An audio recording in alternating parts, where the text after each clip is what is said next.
आगाज न्यूज रखे आपको सबसे आगे।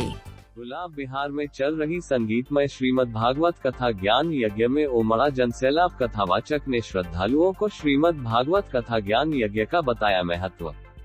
महिलाओं पुरुषों ने श्रीमद् भागवत कथा ज्ञान यज्ञ को श्रवण कर पुण्य कमाया। सांगानेर श्योपुर रोड गुलाब बिहार में श्रीमद् भागवत गीता कथा ज्ञान यज्ञ के लिए महिलाएं, पुरुष और बच्चों ने श्रीमद् भागवत कथा ज्ञान यज्ञ के दौरान बीच बीच में हुए धार्मिक भजनों पर भाव विभोर होकर उठकर नाचने गाते हुए देखे गए। अयोध्या से आए परम पूज्य श्री तुलसीदास नवन्यायाचार्य जी महाराज ने कथा के द्वितीय दिवस पर भक्तों को श्रीमद् भागवत कथा ज्ञान यज्ञ का महत्व बताते हुए धर्म एवं सत्य की राह पर चलने को कहा। गुलाब बिहार के प्रांगण में संगीतमय श्रीमद् भागवत कथा का शुभारंभ के तृतीय दिवस पर अयोध्या से आए परम पूज्य श्री तुलसीदास नवन्यायाचार्य जी महाराज ने मंगलवार को कथा व्यास गद्दी पर विराजने से पहले विधिवत पूजा अर्चना एवं मुख्य यजमान रामस्वरूप लाभी एवं लाभी एवं उनके परिवार के सभी सदस्यों के द्वारा श्रीमद् भागवत गीता ज्ञान यज्ञ की पूजा अर्चना कराकर व्यास गद्दी पर बैठकर श्रीमद् भागवत गीता ज्ञान यज्ञ का तृतीय दिवस को शुभारंभ करते हुए नारद जी और परीक्षित का वृतांत एवं अन्य वृतांत सुनाए। महिलाओं ने भी प्रभु का गुणगान करती हुई मंगल गीत गाए। प्रताप नगर एवं आसपास की कॉलोनी से आए हुए श्रद्धालुओं ने पुष्प वर्षा कर भव्य स्वागत किया। इसके बाद अयोध्या से आए परम पूज्य श्री तुलसीदास नवन्यायाचार्य जी महाराज ने श्रीमद् भागवत जी की पूजा अर्चना की गई। इसके बाद कथावाचक अयोध्या से आए परम पूज्य श्री तुलसीदास नवन्यायाचार्य जी महाराज ने कथा के द्वितीय दिवस पर भक्तों को श्रीमद् भागवत कथा का महत्व बात बताते हुए आए हुए श्रद्धालुओं से धर्म और सत्य की राह पर चलने के लिए कहा। इसके बाद आरती कर प्रसाद वितरित किया गया।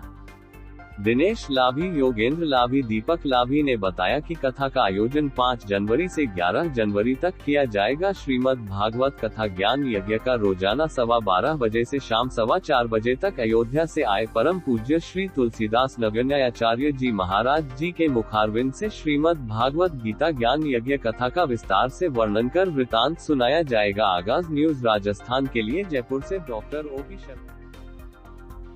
महाराज जी आपको पहले प्रणाम।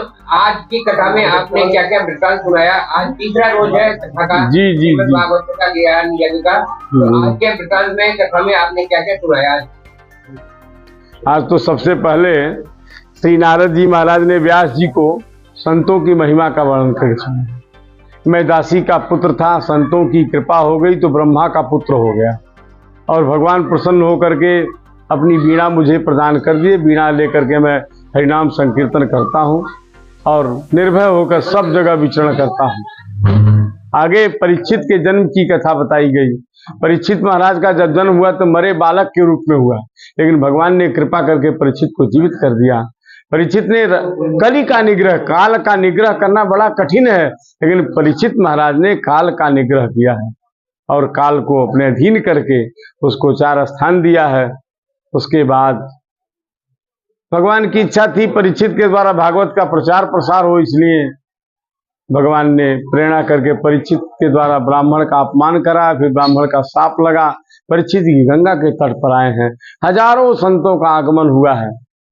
परीक्षित कहते हैं कौन कहता है शाप लगा? अगर शाप होता तो संतों का दर्शन कैसे होता? फिर परीक्षित ने जिज्ञासा करी है इस समय मरणासन्न का कर्तव्य क्या है, मनुष्य को क्या करना चाहिए। सुखदेव जी ने कहा सबसे बड़ा कर्म है भगवान का भजन।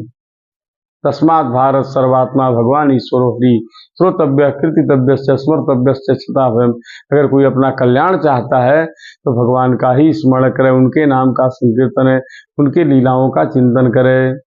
आप कल की कथा में आप क्या वृत्तांत सुनाएंगे? कल की कथा में श्री ध्रुव जी के द्वारा ये बताया जाएगा कि अगर धन की इच्छा हो तो भगवान का आश्रय ले, भोग की इच्छा हो तो भगवान का आश्रय ले, मुक्ति चाहे तो भगवान का आश्रय ले।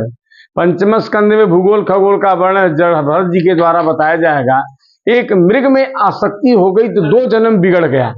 हम लोग न जाने कितने लोगों में आसक्ति कर हम लोग की क्या दशा होगी, इसलिए आसक्ति करना ठीक नहीं है।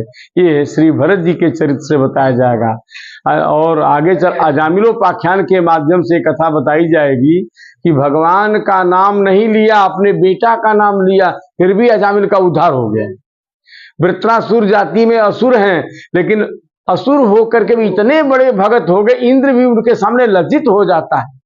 और प्रहलाद चरित्र के माध्यम से बताया जाता है, जाको राखे साइया मार सके ना कोई, बाल न बाका कर सके जो जग बैरी हो। अंत में भगवान के कृष्णावतार की कथा होगी, नंदोत्सव होगा, धूमधाम से मनाया जाएगा महाराज भक्तों के साथ। आज राजस्थान के लिए जयपुर से डॉक्टर ओपी शर्मा की रिपोर्ट।